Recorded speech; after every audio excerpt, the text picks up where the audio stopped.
I was a first responder being called to a mass overdose call near the beginning of the opioid crisis.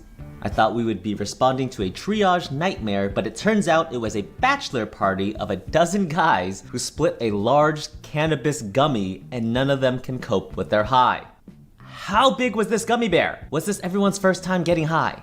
Each patient had different symptoms from anxiety, confusion, nausea, passing out, etc. Again, how strong was this gummy? And where can I get one? Due to the number of patients involved, we had 2 fire trucks, 3 ambulances, and 2 police cars, when what you really needed was a taco truck. They didn't need Narcan, they needed nachos.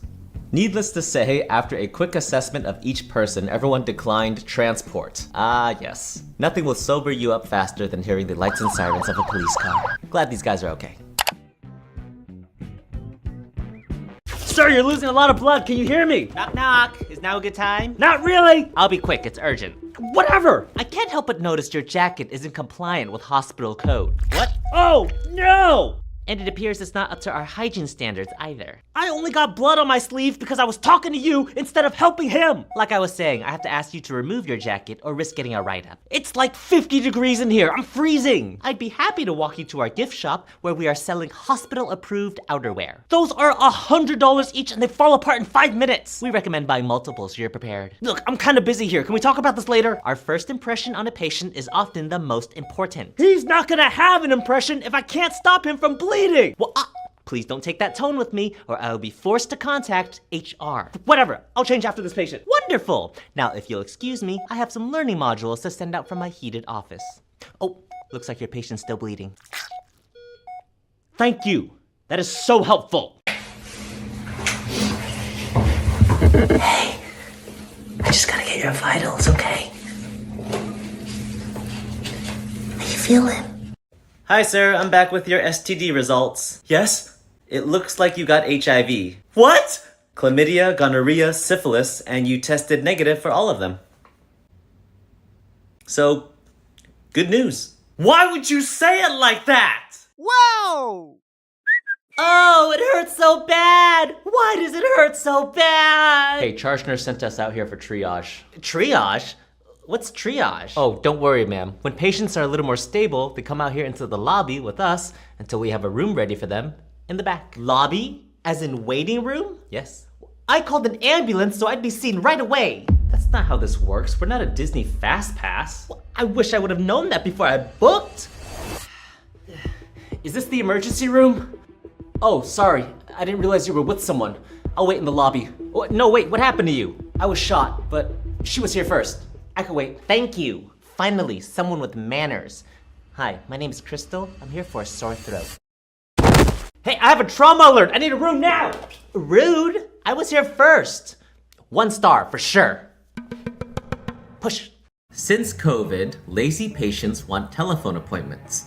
One day I got a call. This female wanted a full physical with a PAP. I said no problem and gave her a date and time. She then says, well, can I just have the appointment on the phone? On the phone. Sure, put your vagina on the phone. We'll ask it what's wrong. I had to hold my breath so I wouldn't say something back and get fired. I would have been fired. After about 30 seconds, I said, no, hun, we can't do a PAP over the phone. Well, we can try, but you're gonna need a mirror, a very large set of pliers, and perhaps a long Q-tip. Also, ladies, if I can hear what's wrong with your vagina over the phone, you're gonna need a lot more than a doctor. May I suggest an exorcist? Emotional, damn it! Ma'am, please, we absolutely have to sedate you before your surgery. But I don't understand. Why? Because it will keep you safe, so you're not moving on the operating table, but most importantly, so you don't feel anything. But I want to feel it coming out. We are not going to pull your vibrator out of your rectum while you are awake. Oh, come on, but it's my birthday. I just want to have a good time. The answer is no! One of our beaches on Maui, I think, is ranked #1 in the state for spinal cord injuries. Yeah, I think it was one of your coworkers, Lauren, talked about it. She said that, yeah, one of the main injuries is spinal cord injuries from waves, which I didn't even think about that. Yeah, when the waves are coming in, it's just the angle and the way the shoreline recedes.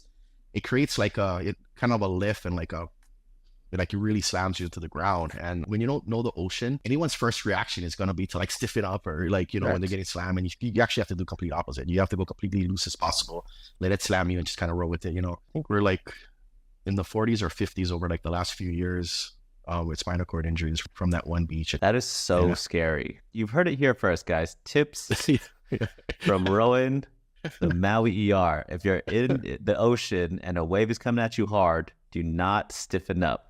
Get loose and just roll with it. Jia Yi Chin. Ask some Tylenol for Jia Yi Chin. Yes, please. Over here. There you go. Jia Yi. Tylenol. How much longer until we can see the doctor? We have to wait for a bed to open up. Might be a little while. Pretty popular today. Yep. Happens all the time, doesn't it? The nurse is giving a patient in the waiting room medication because they've been in the waiting room for a long time. This happens a lot. If you check into the ER, the first thing that happens is you'll get a wristband and then you will speak to a triage nurse. They'll get your vitals, they'll make sure they know exactly why you're here, they'll put it in a chart, and then they will put you back out in the waiting room until you get a room in the ER. If you are in the waiting room for a very long time, because there's no rooms in the back, we will start your treatment in the waiting room. We can give you things like Tylenol, we can start an IV, we can draw blood on you and send to the lab, we can get a urine sample, walk you over to get an x-ray, we could start some stuff. So this is very realistic. Why are you sticking me again? Came in an hour after the chest pain. It's a heart attack. It can take more time for the heart damage to show up in the blood. Put your finger on that. Even with the normal EKG, that's why we keep the test. Yes, if you come into the ER for chest pain, we do the EKG, nothing's wrong with you, you're good. I guess in this case, they did blood work for the guy, they sent it off, and the blood work came back fine, said he wasn't having a heart attack. The problem is, he's been in the waiting room for another hour without any sort of monitoring, nobody has eyes on him. So what they're doing is they're drawing his blood again to, rule it all out again, because he's been in the waiting room for so long. They're drawing his blood again, sending it off, hopefully still not a heart attack, and hopefully he's okay. But yes, this does happen. Again, this is all because the ER is so busy that we do not have space, that we start treatment while you are in the waiting room. It happens.